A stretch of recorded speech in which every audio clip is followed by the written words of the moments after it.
One of the biggest mistakes I see a lot of coaches make is that they're overly focused on demographics when they're targeting their avatar. So they talk to moms, to dads, men, women, etc.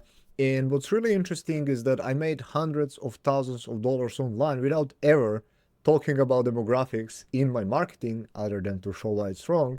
And what's also really interesting is that a lot of coaches are leaving a lot of money on the table by targeting demographics and just talking about that in their content. In this video, I want to break down why this might be killing your business and how to actually do proper targeting in a way that will bring you high ticket clients that you can help, that you enjoy working with, and that can get benefits out of your programs and services. Now, before we continue, I do need to give one disclaimer. If you're in a really specific niche, like maybe you're helping women post-pregnancy to fix their hormones, something like that, or maybe you're selling physical products and you're selling clothes to younger women up to their 25, then yeah, demographics absolutely do matter. But for a lot of us who are working online and selling digital products and services, for a lot of us who don't have that specific where it's like hormone based for women in menopause or something like that, then in these cases, demographics truly are just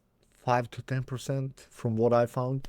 And to actually illustrate this point, what I'm going to do is share the screen and I want to give you two examples. Okay, so let's say you're in make money online niche, and in left side we have the same demographic. So imagine this: two mothers, both are 40 years old, both have two kids, both live in the US, both have the job they hate and they want to leave their job, right? Both want to make 10K online so that they can spend more time with their kids, right?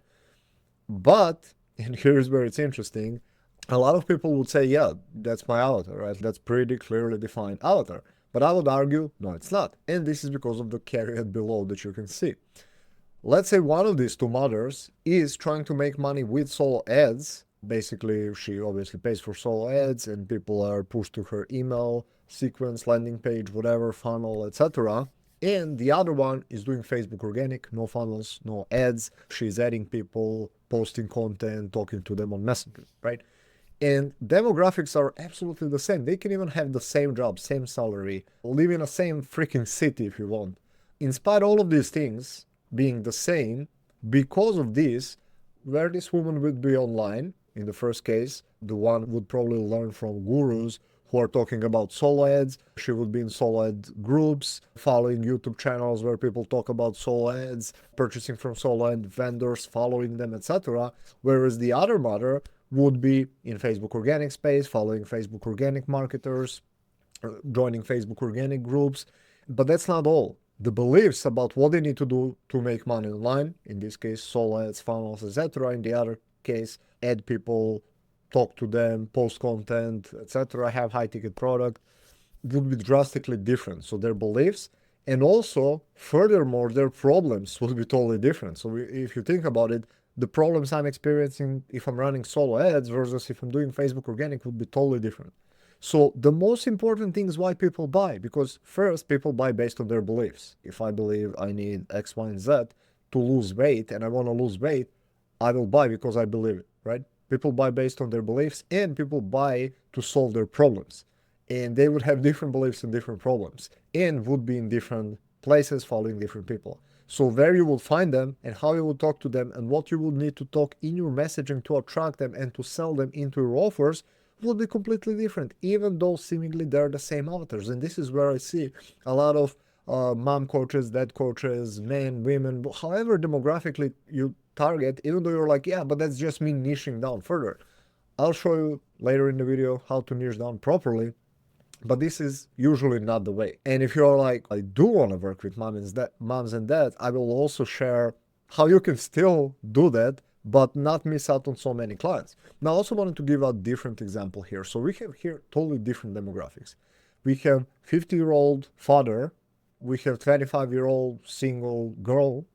They live in different countries, they have different jobs, they want to live their job for different reasons. So in one case, maybe this father wants to spend more time with his kids, whereas this 25-year-old girl wants to travel the world. So seemingly all different demographic aspects, you would say, yeah, that's not my avatar. However, let's say both of them are doing YouTube organic, they're under 100 subs and they want to get to 1,000 subs and more. If you help people with YouTube and if you help people get their first 1,000 subscribers, they would be your ideal avatar. Even though 50-year-old 25 has kids, doesn't have kids, men, women, father, doesn't have kids, different jobs, everything, even though all the demographic things you can think about are different, where they would be, both would probably follow YouTube gurus, be in YouTube groups, purchasing YouTube courses, services, have the same problems because they have under 1,000 subs and want to get to 1,000 subs, right? If you help people with that, guess what? You will find both in the same places, with the same problems, with the same beliefs. So when you talk in your messaging about the beliefs and the problems, instead of whether they're men or women or they have kids or not, you would actually attract these people and they would want to buy. Because here's another thing where I feel a lot of people don't understand.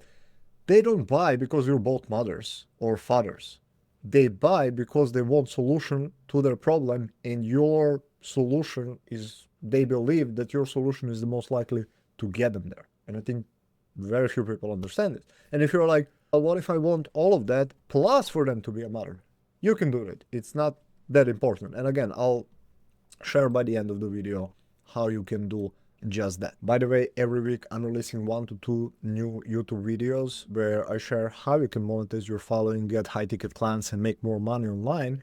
So if you're interested in that type of content, consider subscribing, and if you enjoyed this video, consider liking so you help me boost this algorithm. I really want you to think about this for a second. Two people may seem totally identical, perfect demographics, but they would be totally wrong match for what you are doing. And conversely, they can look totally opposite and they could be the right match. I had many such examples. I had clients who are 20, 25, 30 years old, usually don't have children. I have 30, 40, 50, 60, even 70-year-old clients, both men and women, both with kids and without children, right? So I want you to think about it. And that's because I was helping them solve the problem. Like in their case, usually they have some following or want to build some following. They want to monetize their content, monetize their following, or get high ticket clients, right? On social media, usually on Facebook. And I talk about these things. I don't talk about whether I married or not, or have kids or not. Again, you can sprinkle this through your content. And this is where I want to give you one example where if you're like, but I would still prefer to work with like whatever, men or women. I want to tell you about one of my ex-mentors who's done like, I think over $5 million online. And what's really interesting is that he also doesn't use specifically like demographics in his content, right? Like he talks about problems, beliefs people have, etc. That's actually needed for them to buy. But he became a father, I don't know, about a year, 2 years ago. And throughout his content, he wasn't like, oh, now I'm just targeting fathers because I became father. But he simply shared his journey, right? Like part of what we do on social media, other than talk about business, is you share a bit about yourself as well. Not just about that, because some people take it too far and only talk about their everyday life. But you do want to sprinkle it. You do want to show us like who you are, right? Like people also, to an extent, buy into you, not just what you're doing, right? Again, this is like 10-20%. At the end of the day, they do want their problem solved. That's all that matters. But assuming two people can solve their problem equally good, then if they resonate more with you, they might buy from you. So anyways, back to my mentor and this example. He wasn't targeting fathers, but he would mention he was sharing journey before his kid was born. He mentioned after, he mentioned how this influenced him. And mind you, again, this is not every day, maybe let's say once a week. I mean, I haven't tracked, but approximately. He mentions it here and there, right? And then I saw, I think the other month, I saw that he shared really interesting statistic. He said that since he became a father, because he shared more about that, that over, don't quote me on the exact percentage, but I think he said over 80% of his clients were actually fathers, like men who have kids, fathers, right? And I found it really interesting because he didn't say explicitly, yo, I help just fathers make money, whatever. He was just sharing that as part of the journey. So if you still want to maybe more lean towards your own demographic, like if you're a single mom and you really are like, I don't know, this would get you going, this was your motivation, simply sharing that a bit will probably help you attract more. But at the end of the day, people buy, again, because of their beliefs. What they believe will get them the result they want and to solve the problems, right? To get the outcomes they want. I view problems and outcomes as two parts of the same coin. This is why all people buy. They have a problem and they want to get out of it, right? I have a job that I hate, problem, I want to make 10K a month and leave my job, the desire, the outcome, right?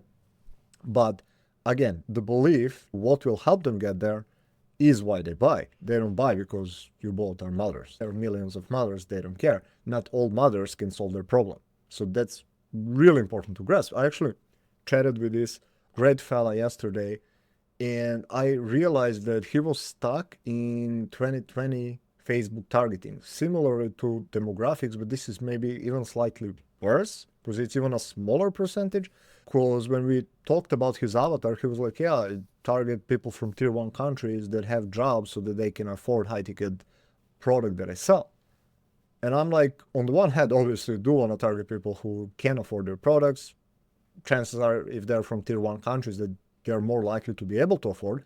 So that's great. But that's, I don't know, 3% of the avatar. It's like there are millions of, probably much more, tens of millions of people from tier 1 countries that can afford your products and services. Doesn't mean they're your target avatar. Doesn't mean that they're your niche. So I think a lot of people are stuck here. And if you find yourself not getting clients, not making money, or making it sporadically, where you make a sale here and there and then not make anything, chances are, very big chances, that it's your avatar, your niche, and your messaging, because you're targeting the wrong people, going to the wrong places, have the wrong avatar in mind. And when you create content, when you create your marketing, you're talking about things that they care about. You can say, oh, they don't care that they're mothers, but again, they're not gonna buy from you because you also have kids, right? Who cares? They care about solving their problem. So what's crucial to understand is that people buy solutions, not demographics. Okay, now that we covered all of that, maybe you're still wondering, okay, Miodrag, I understand I shouldn't primarily just focus on men or women or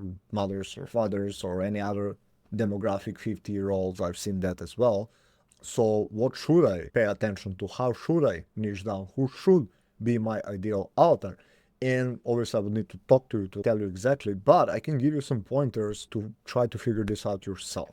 And for that, I'll give you 6 questions you can answer to help guide you to niching down and finding your own avatar that actually wants your products and services. So number 1, ask yourself, what problem does your offer solve? Really important. Most people, trust me, don't know that. They would mention features or irrelevant stuff. What is the main problem it solves? Then question number 2, who is experiencing this problem, right? Like, could be more people, so you want to really think about it. Who is actually experiencing this problem? Question number 3 would be, what have they already tried to fix it? This is really important because it will show you where they've been, what they've done, more about their beliefs, more about the problems they're having, and just equally as important, what are they doing now in trying to achieve the result that they want, right? Because again, we had this example, 2 mothers that one is doing solo ads and the other is doing Facebook organic, right? So if you're gonna target that, even if it's mothers, I would still pick one, because it's really hard to create really specific, narrow messaging that will attract people if they're completely different avatars with different beliefs, different problems, visiting different places. What they would need to hear for you to influence them to buy your products and services would likely be very different. And similar to this, question number 4, what vehicle or the framework, method, approach are they using to currently achieve the result that they want? Again, maybe they're trying with solo ads, maybe with Facebook organic, maybe YouTube, maybe a mix, etc. It's really important to understand the vehicle that they use. Number 5, this is just to find them and clarify further, who are they following online to learn about this? Like, what communities do they join, what influencers, gurus they follow to learn from. This will also help you understand deeper what beliefs they have, because in big part, our beliefs are formed from the content we consume, right? Think about it. If you, let's say you consume this content right now, and this is influencing probably your beliefs. Oh, I shouldn't be targeting this, right? So who people follow, who they listen to, and what these influencers talk about in their content will shape their beliefs, will further shape their actions, meaning what they do about this. So if I tell you whatever, let's say do solo ads, and I'm an influencer that you follow, you're likely gonna do solo ads. So you believe you need solo ads. This causes you to take action. You'll do solo ads, and actions will cause you to have problems. I call this the triangle of influence. By the way, I have a video on it, so I'll link it somewhere over here. And number three, your actions will cause the problems that you are having, right? That's why it's really important to understand who they follow, what communities do they join, or where they learn from. And number six, which is like similar to number five, is what are they buying to solve the problem right now? This will show you buyers. This will show you, again, the content they buy into is the content they learn from. So this will further influence their beliefs, right? So really important to also to understand. Okay, so now that you have these questions, you will be much more better at identifying your niche, your avatar, and this will later help you more with your messaging. Now, I wanted to give you one last example of why this method is much better than the other one. So let's say you're targeting YouTube, people who are on YouTube, who are having 1,000 subscribers and want to scale to 20,000 subs and make $20,000 a month, right? There you would go, probably YouTube groups. Who you would target? People who have around 1,000 subs. You can get more specific about what they talk about in their channel, like niche it down a bit. But as long as you are targeting YouTubers who have around 1,000 subs, who want to get to 10 or 20,000 subs and make 20K a month, it doesn't matter if this is a mother recording YouTube videos or a father, man or women, or 50 or 30, you can probably help them, right? And where you would go, what you would talk about in your content, who you would target would be really specific, right? And I think that's the biggest takeaway that I want you to take out of this. Stop thinking about demographics, what country they're in. Again, I don't want to say these are not important at all, right? You can still pay attention. I think demographics are around 10% of the importance of the avatar. For some products and niches, maybe more important than the other. I gave you an example in the beginning, but for most others, they are, again, 5 to 10%, if that. So I never paid any attention to demographics, and I made hundreds of thousands of dollars with all sorts of different things. I sold coaching, I sold courses, I've sold affiliate products. So it didn't matter. For each of them, I never paid attention. The age, the gender, where they live, and so on and so forth. So my 2 cents on this. And by the way, if you're enjoying this type of videos, and if you enjoyed this specific one, I'm beyond sure that you'll love this one over here.